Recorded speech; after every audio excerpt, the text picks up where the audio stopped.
FSU has a bigger problem than missing the playoffs this season, but let me first say this. College football overcomplicates a very simple formula. If you win, it is good. If you lose, it is bad. And I know you have to factor in strength of schedule, which is not a simple formula during the season, but once the year is over, that picture becomes pretty clear on paper. I don't know why or when or how in college football it became acceptable to start weighing in on injuries and other mitigating factors within a boardroom, but the slippery slope to providing a voice to empirical data has turned into a slip and slide. The 2014 Ohio State team is brought up a lot when it comes to Florida State this season because of the late injury to a stud quarterback. But you have to remember that was a tough decision with one loss OSU, one loss TCU, and one loss Baylor. And the Big 12 didn't even have a title game that year. I think what people need to remember about 2014 is not Ohio State, but FSU. The eye test said that they were an underwhelming team, but they went perfect, made the playoffs, and got beaten badly by Oregon. The way FSU was viewed that year is the way FSU this year was viewed these final 2 weeks. Some might argue that story is proof the committee did the right thing this year. Others will say FSU earned the right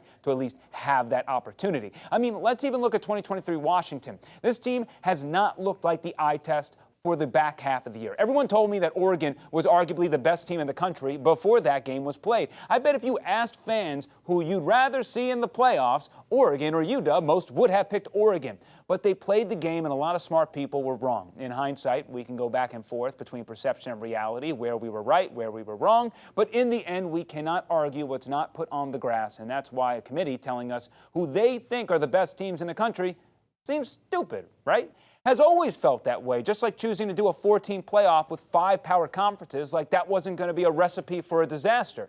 Look, this was a tough year. Last year was a weak year. 4 was too much. But the problem is there's zero formula here, zero consistency. The committee changes bodies every few years. The rankings are not transparent. They are a farce, a fictitious what-if game week by week where the committee hopes to get bailed out of a tough decision later. And in the end, if they don't get bailed out, they'll just order things the way that they see fit. It's an ambiguous money grab for something fairly simple.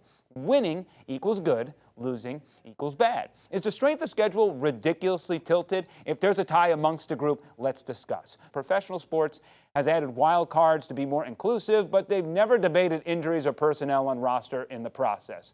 There's a hubris within the sport that confuses me, a greed that disappoints me, but I'll save that rant for a different day. Here's the thing about FSU going forward, though. The College Football Playoff Committee just told you beating the now 16th ranked team in the country in the ACC title game with a third-string quarterback is not good enough. Florida State is a premier program. The Noles are used to sitting at the cool kid table, but right now there are the haves and the have-nots in this sport.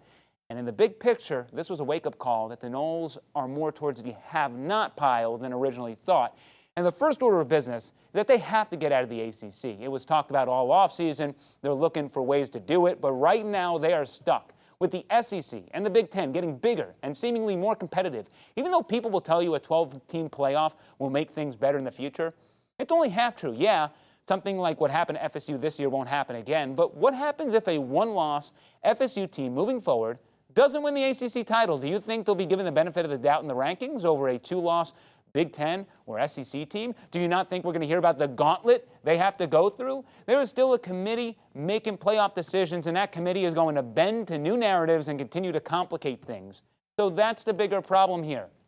And some might say, I am overreacting to the QB getting hurt. And I want to respond with, am I?